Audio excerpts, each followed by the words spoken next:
So I was asked to do a quick video on the PCV tube on the 2017, 18, and 19 Ford Escapes, the 1.5 liter Ecoboost engine.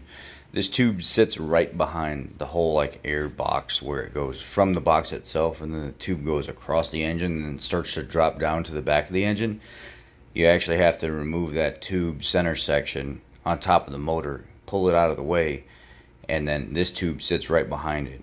There's a pressure fitting on one end where you push with your fingers, and on the other end you have to use a pair of pliers.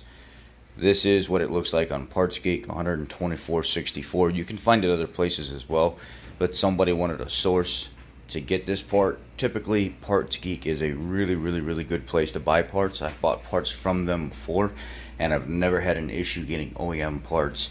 I just bought the PCV crankcase tube on my 2006 town car that goes from the valve cover up to the air cleaner, and it was spot on OEM. I just wanted to share this with you guys and show you what it looks like, and then I'll drop a link in the actual description of the video. Thank you guys.